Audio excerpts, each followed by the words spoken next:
Zuregitzen entzule bat nahaz, entzule simple bat minute dauen protestantie. En relación con las cuestiones económicas no hay algo bueno o malo. Entonces tenemos que acostumbrarnos a hablar de alternativas en términos de intereses sociales, que lo que tenemos que poner sobre la mesa es qué interesa a quién, y en concreto qué interesa a los trabajadores, cuáles son los problemas que hay que resolver. En primer lugar, un determinante en última instancia fundamental, que es la desigualdad en el reparto de la renta. La primera cuestión que hay que plantear es que si no se pone freno al crecimiento de la desigualdad, la economía global tenderá a vivir semejantes situaciones de crisis en el futuro inmediato. Y esto es capital, porque precisamente lo que está ocurriendo es que se propone como salida frente a la crisis una reducción de los salarios de los trabajadores. En realidad, esa reducción en los salarios que se propone es la expresión de una de las paradojas más dramáticas del propio capitalismo. Decía Marx,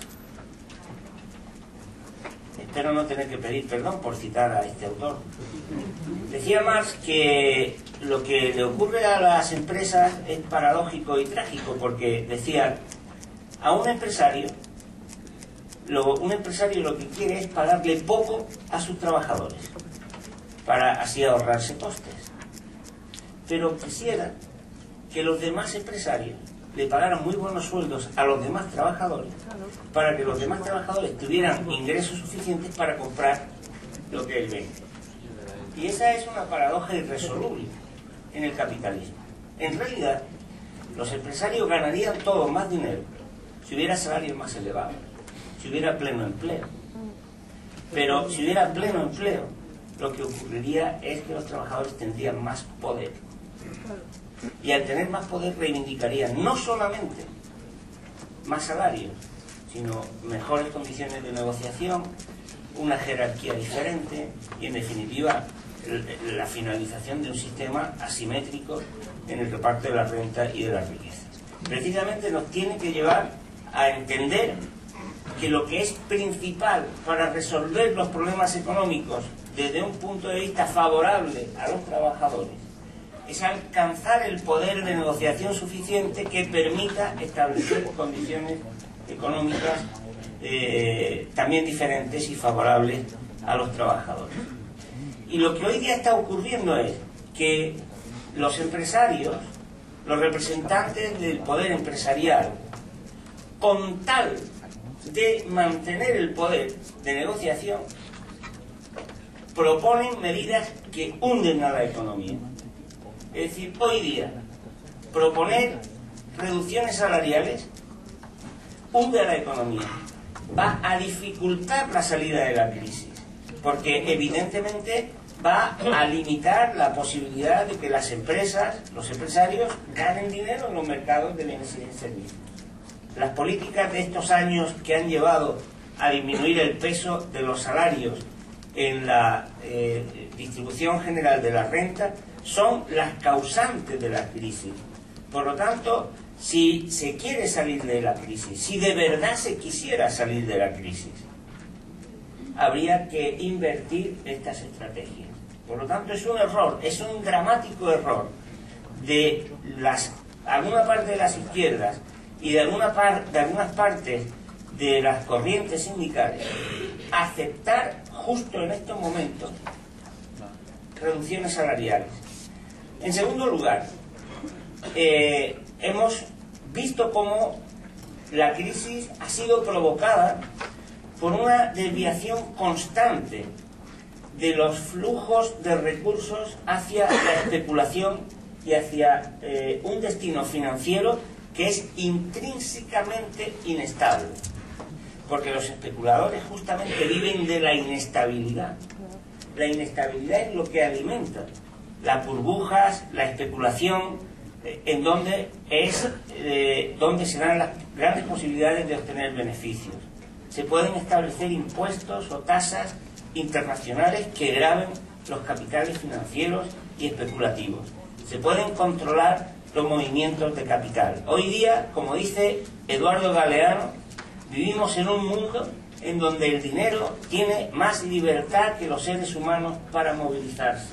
No es posible encontrar en ni un solo libro de teoría económica una argumentación científica definitiva que diga que la libertad de movimiento de capital es mejor incluso para las economías capitalistas. Hay que cerrar los paraísos fiscales y hay que combatirlos como ámbitos de la vergüenza de la humanidad, como ámbitos en donde los bancos y las entidades financieras y los multimillonarios esconden los resultados de su robo, en donde realizan operaciones fraudulentas. Los paraísos fiscales son cloacas que deberían avergonzar a la humanidad. En una sola calle de cualquiera de esos paraísos fiscales hay dinero suficiente para que la humanidad no padeciera ninguno de los grandes problemas que tiene. En tercer lugar, hemos comprobado también que esta crisis, como en realidad las 117 que se han producido en los últimos 33 o 35 años, es el resultado de un proceso creciente que yo llamo de desnaturalización del sistema bancario. El sistema bancario nace prácticamente de manera paralela al capitalismo con una función que es la de recoger por un lado el ahorro y proporcionarlo a los sujetos económicos que no tienen capacidad de financiación suficiente. El dinero tiene poder de decisión.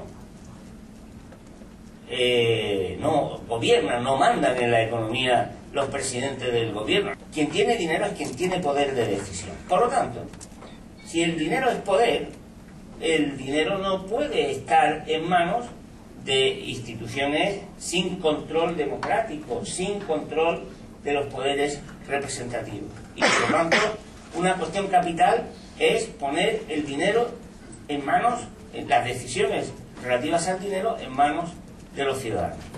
Cuando los mercados financieros se pusieron difíciles, los inversores, los bancos, las compañías de seguros, los grandes fondos de pensiones, no se crean ustedes que se estuvieron quietos, porque es que no se pueden estar quietos. Comprenden ustedes que eso de estar sin especular unas horas, unas semanas o unos meses debe provocar un estado de ansiedad inmenso. ¿Qué hicieron? Especularon en los mercados de petróleo, pegaron un subidón, con lo cual el efecto sobre la economía real fue mucho mayor, o también se fueron, como ustedes saben, a mercados que ya tenían tendencias a la subida, como eran los mercados alimentarios. Hace unos días salía el último informe de la FAO. Ya hay más de 1.000 millones en el mundo desnutridos. O sea, 1 de cada 6 personas en el mundo están desnutridas. Desnutridas no es que no han desayunado esta mañana. Desnutridas es que se mueren de hambre, prácticamente. Y eso ocurre porque, entre otras cosas, y recientemente, los especuladores están invirtiendo en los mercados alimentarios. Y eso hay que explicárselo a la gente. Hay que explicarle a la gente que con el dinero que ingresan los bancos están matándose a personas en el mundo. Que se financian bombas de racimo, que se financian grupos paramilitares, que se financian especulaciones en los mercados alimentarios que matan a la gente de hambre. La financiación de la economía es un bien público, porque la economía no puede funcionar sin la financiación, y por lo tanto la financiación debe ser un bien público. Y no puede ser algo que esté solamente al socaire de la ganancia privada. Bambini a